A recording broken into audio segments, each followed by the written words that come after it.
नमस्कार, आदाब। आइए बात करते हैं पत्थर की। ये पत्थर और ये ईंट है,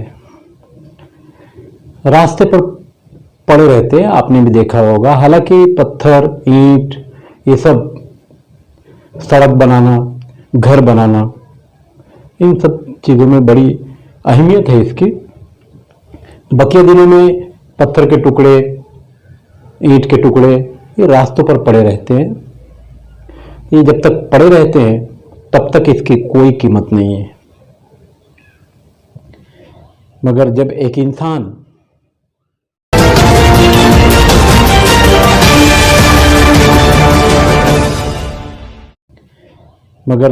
इंसान या इंसान नुमा शैतान इसे हाथ में ले ले और किसी को खींच के मार दे और उसको लग जाए, तब इसका नाम आता है। बकिया दिनों में ये ऐसे ही पड़ा रहता है। इस ईंट को, पत्थर को उठाकर किसी की धर्म स्थली पर मार दिया जाए, तब इसकी बड़ी अहमियत हो जाती है। तब दो समुदाय आपस में इस पत्थर के चक्कर में लड़ जाते हैं और दोनों एक दूसरे पर आरोप लगाते हैं कि सामने जो समुदाय है उन्होंने पत्थर मारा, या जो सामने दूसरा समुदाय है उन्होंने पत्थर मारा हमारी धर्मस्थली पर। हमारे देश में धर्मस्थली पर इस तरह के पत्थर, ईंट मारना ये कोई नई चीज़ नहीं है। सत्ता में सबसे ज़्यादा, आज़ाद भारत की जो सत्ता है उसमें सबसे ज़्यादा कांग्रेस का हिस्सा रहा है और कांग्रेस ने भी ईंट पत्थर धर्मस्थलियों पर बहुत चलवाए, दंगे फसाद भी हुए और सरकारें बदली। अब सत्ता में भारतीय जनता पार्टी के नेतृत्व वाली सरकार है। एतराज़ सरकारों से नहीं है, क्योंकि सरकारों का अपना एक एजेंडा होता है। करुणानिधि नाम के एक नेता की एक आंख खराब थी। बकिया अब तक जितने नेता आपने सत्ता में देखे होंगे सब दोनों आंख वाले। एक आंख से ये लोग अपने हित के लिए काम करते हैं और दूसरी आंख से जनता पर नज़र रखते हैं। जैसा कि आज हो रहा है, तो आज के पहले भी यही हुआ है। जनता जिंदा रहेगी नहीं रहेगी, जाए चूल्हे भाड़ में। जिसने हमें फंड दिया है चुनाव का, चुनावी फंड, वो ज़िंदा रहना बहुत ज़रूरी है, क्योंकि अगली बार सत्ता में हमको फिर वापस आना है। यही कारोबार आज़ाद भारत के बाद से अब तक दुनिया ने देखा, आपने भी देखा, मैंने भी देखा। बहरहाल बात सत्ता की है तो सत्ता चाहे जिस तरह से मिल जाए, कुर्सी जाना नहीं चाहिए। इस देश की राजनीतिक सत्ता में हिंदू मुसलमान को लड़ाना ये कोई नई चीज़ नहीं है। ये तो भारत जैसे आज़ाद हुआ उसी वक्त लोग लड़ गए। लाखों हिंदुस्तानियों की हिंदुस्तान और पाकिस्तान के बंटवारे के नाम पर जान चली गई, लाखों महिलाओं की इज्जत लूट ली गई, बच्चे लापता हो गए, गांव के गांव उजड़ गए, पाकिस्तान बनाने की राजनीति के चक्कर में। वही कारोबार आज भी चल रहा है। सत्ता के बाद जो लोग सत्ता में थे उन्होंने भी यही सब कराया, दंगे फसाद। और आज सत्ता में बैठे हुए जो लोग हैं, अगर दंगा हो रहा है और रुक नहीं रहा है तो फिर किसे गुनहगार माना जाए। बहरहाल ये बात करते हैं हमारे देश में एक के बाद एक बदलती राजनीति की, क्योंकि 2024 में चुनाव होने हैं। सत्ता हाथ से न जाए इसलिए राजनीति करनी है, और राजनीति करने के लिए नीति की बहुत सख्त ज़रूरत पड़ती है। उत्तर प्रदेश के प्रयागराज में दिन दहाड़े शूट आउट का मामला तो पूरी दुनिया को पता है। शूट आउट करने के बाद कुछ लोगों का इनकाउंटर भी हुआ, होना भी चाहिए। दिन दहाड़े इस तरह की गुंडागर्दी आखिर ये देश कब तक देखेगा। कुछ लोग उस कड़ी से जुड़े हुए जो बाहुबली अतीक के परिवार के लोग हैं फरार हैं, जो अब तक पकड़ में नहीं आए।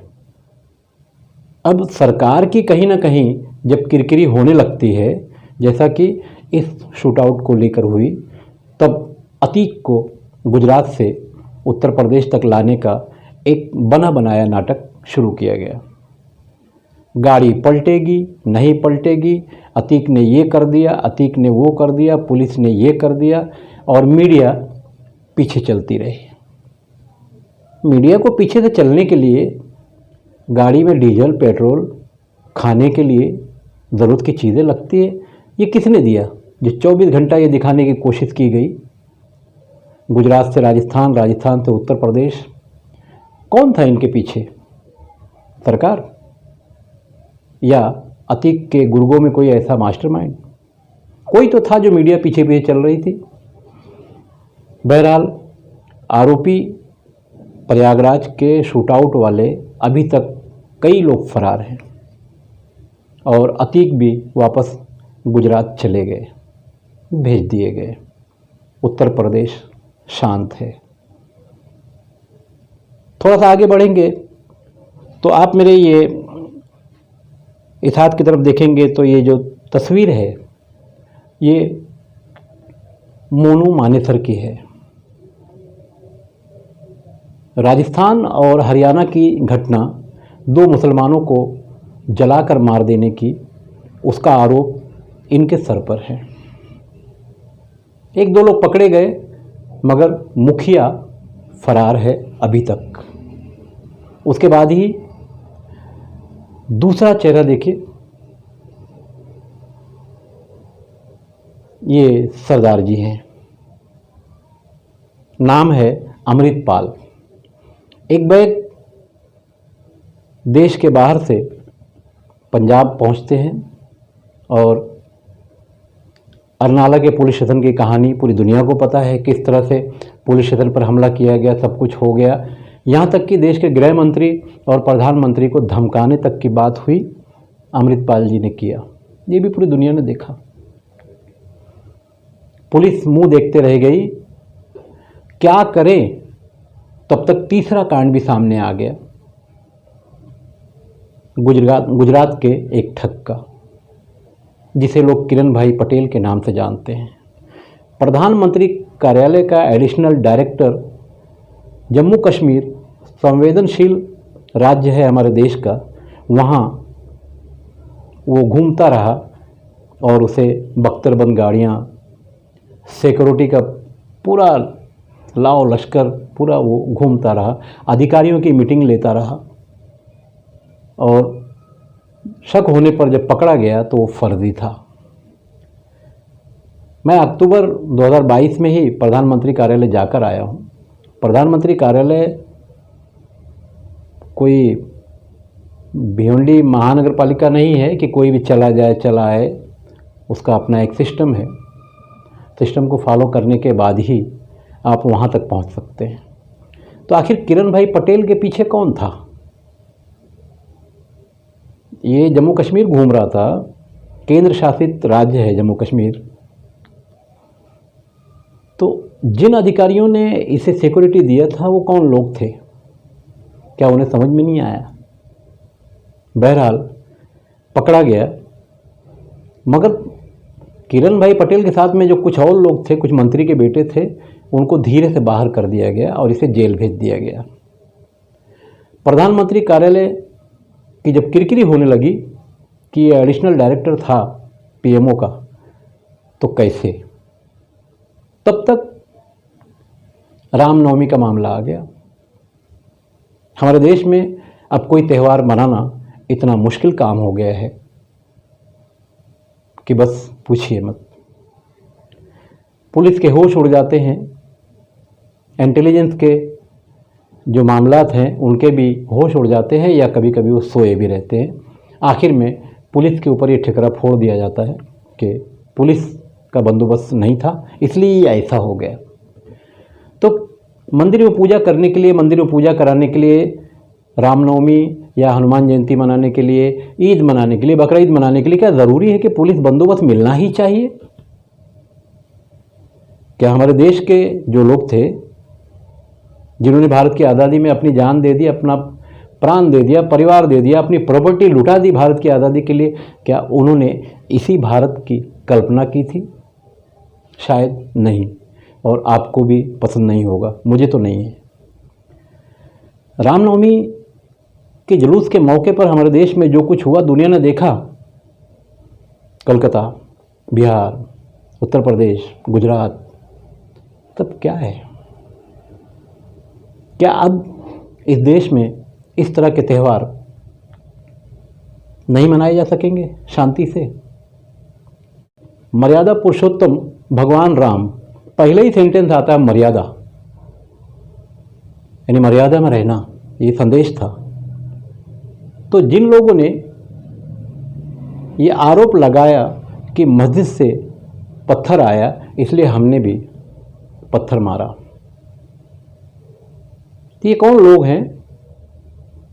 आगरा की घटना को ले लीजिए, गाय काट कर आगरा में दंगा कराने की कोशिश की गई। जो लोग पकड़े गए बहुसंख्यक समाज के लोग थे। तो क्या देश में अब यही सब हो रहा है? हालात ऐसे हैं कि बस ये कहा जाता है कि मस्जिद से पत्थर मारा गया, रामनवमी का जुलूस जा रहा था, पुलिस नहीं थी इसलिए दंगा हो गया। तो सारा ठिकरा हम पुलिस पर ही क्यों फोड़ देते? क्या हमें ऊपर वाले ने दिमाग नहीं दिया? क्यों हम आपस में मिलकर एक दूसरे के त्यौहारों में साझेदारी नहीं कर सकते? ये हालात हो गए। मैंने ये जो शर्ट पहनी है भगवा रंग, आजकल क्या बहुत समय से भगवा रंग का जो रंग है देश में दिखाई दे रहा है। रंग भगवा हो, हरा हो, उससे मतलब नहीं आता, मगर हमारी सोच कितनी घटिया हो चुकी है। हम कोई त्यौहार सुकून से नहीं मना सकते। मंदिर में आरती चल रही है, बाहर पुलिस का बंदोबस्त है। मस्जिद में नमाज हो रही है, बाहर पुलिस का बंदोबस्त है। कैसे, कब तक हम लोग भारत को कहाँ ले जा रहे हैं, किस तरफ ले जा रहे हैं? कितनी बड़ी बात है, अमृतपाल को पकड़ने के लिए पुलिस ने पूरा गांव घेर लिया, सारे लोग पकड़े गए, अमृतपाल भाग गए। ऐसा कैसे हो सकता है? भाग गए, भगा दिया गया। इस तरह की घटनाएं एक के बाद एक गैंगस्टरों के नाम पर, खालिस्तानियों के नाम पर, गौवंश के नाम पर हत्या, एडिशनल डायरेक्टर के नाम पर चिटिंग देश से, रामनवमी के नाम पर, जुलूस के नाम पर पथराव, एक दूसरे को मारना, जाने लेना, शहर की शांति को भंग करना। आखिर कब तक? सवाल है। मर्यादा पुरुषोत्तम भगवान राम के नाम पर निकाले जाने वाली रामनवमी, ये कौन लोग थे जिन्होंने पथराव किया, और वो कौन लोग थे जिन्होंने मस्जिदों के ऊपर से या मस्जिदों के अंदर से पथराव किया? कहीं ना कहीं अब तो सीधे सीधे मंदिरों के बाहर भी कैमरे होने चाहिए, अंदर भी कैमरे होने चाहिए, और मंदिर के ठीक सामने भी कैमरे होने चाहिए, ताकि अगर मंदिर से किसी ने पथराव किया है तो समझ में आए कौन पथराव कर रहा है। मस्जिदों के अंदर, बाहर और सामने की तरफ भी कैमरे होने चाहिए, ताकि ज़रूरत पड़ने पर ये देखा जा सके कि मस्जिद से कितने लोगों ने पथराव किया, वो कौन लोग थे, या मंदिर पर पथराव करने वाले लोग थे तो वो कौन थे। कुछ न कुछ इस तरह का बंदोबस्त करना देश के लिए ज़रूरी है। याद रखिए, आने वाला भारत हम जो देकर जाएंगे आपके परिवार को, हम सभी के परिवार को, सिर्फ और सिर्फ पीड़ा देगा, तकलीफ देगा। हमारे नेताओं का क्या है, उन्हें अपना चुनाव निकालना होता है, उन्हें अपनी कुर्सी बचानी होती है। कुर्सी के चक्कर में कुछ भी कर सकते हैं, ये आपको भी पता है, हम सभी को पता है। आइए हम सब मिलकर कहीं ना कहीं एक साथ एक दूसरे के त्यौहारों में साझेदारी करें, गले मिलें और इस तरह के लोगों को पहचाने जो किसी न किसी बहाने मंदिर पर या मस्जिद पर पथराव करते हैं या धार्मिक स्थलों पर पथराव करते हैं या देश को तोड़ने के लिए खालिस्तान जैसी बात करते हैं। इस तरह के लोगों को पहचानने की ज़रूरत है। मैं खान फ़ख्र आलम।